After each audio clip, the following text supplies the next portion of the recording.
mean, I've gone through a really bad time mentally myself. I mean, a bad breakup, a lot of stress and a lot of personal things going on at the same time. And I mean, even, look, the people I had around me, I didn't even have to ask for help. My friends would come and ask me to go for a daily walk with them, you know, just to make sure I'm okay and to have a conversation. Like, how nice is that, man? You know what I mean? Like, I'm down and I don't even have to tell these boys, like, I'm down. They're like, oh, come for a walk, we need to talk. And I can get my feelings, my emotions out. And these times of struggle, like I say, like they're struggle, but they're never a struggle because I have people helping me. So it's almost like when I get upset about these situations and stuff like that, it's almost, nowadays I look at them and it's almost like I'm filled with joy for the blessings I've been able to witness. You know, like without the hard times, I wouldn't have noticed how great my friends and my life is.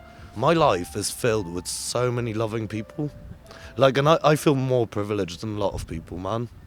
And it's beautiful. Like I said to you, anybody I could call on and I know they're there. And I have that trust in these people as well.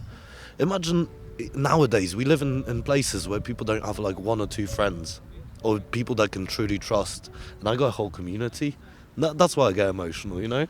Like, I have worked on having people in my life, and I value that a lot, yeah.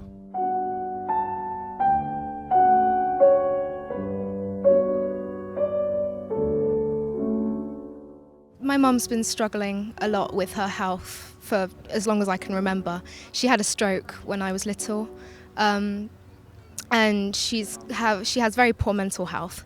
So it's been very difficult to kind of keep up a good relationship with her. And there was a period of time where I did used to live with her, but her health got so bad she couldn't take care of me anymore. So I had to move out, and now I'm living with my dad. She's got terminal cancer at the moment, so I don't have very long left with her, but I'm trying to kind of spend as much time with her as possible. Even though I feel like I shouldn't really, you know, like she's the mum and I'm the child, but I really, it's kind of,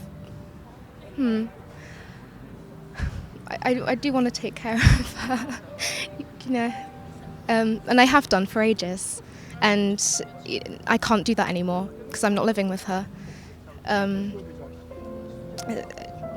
It just feels like a really big missed opportunity, I think, to take care of her and watch her get better.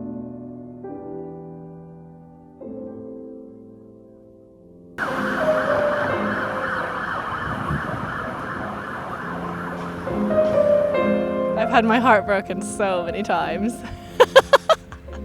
Just one of those people, when I love so hard and deeply, and I get my heart broken a lot, but you know, it's part of life. I think probably one of the angriest I've ever been was when I was a teenager and my mum refused to let me see my boyfriend, and I was like, no. And I just went crazy and smashed all the plates in the house.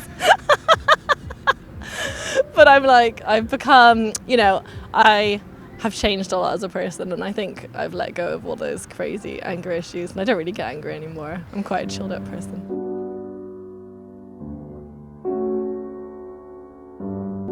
So I went to jail for obviously supplying drugs and obviously Class A drugs and stuff.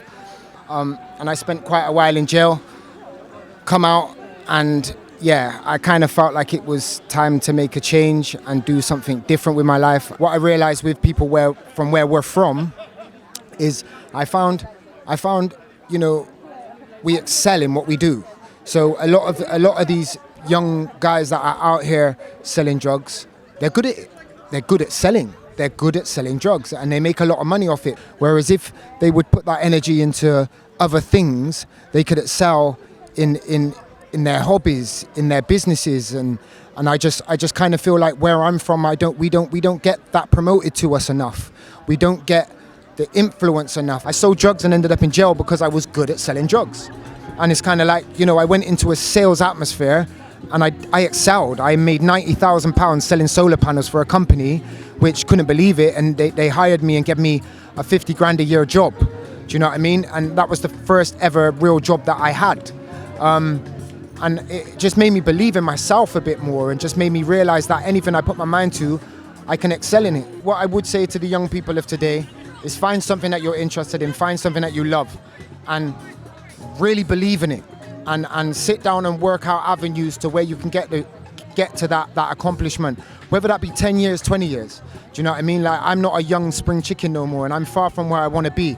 But, you know, everything has a path, everything has, you know, its way of working. You just have to keep believing in what you're doing and just work towards it. And, you know,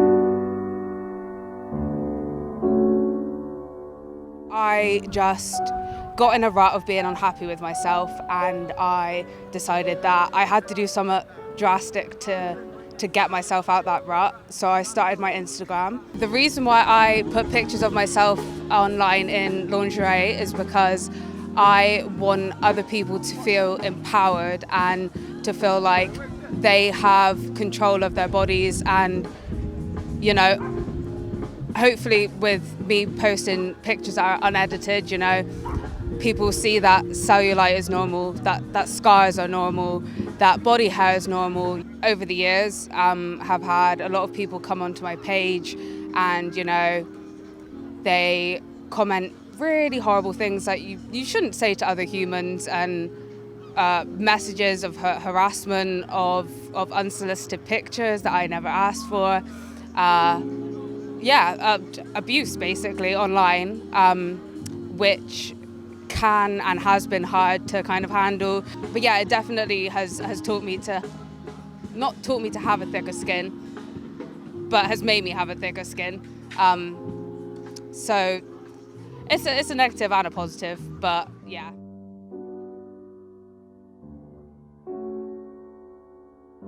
One of the biggest lessons I learned was when I moved to England, because I hated my parents, man. Could you imagine?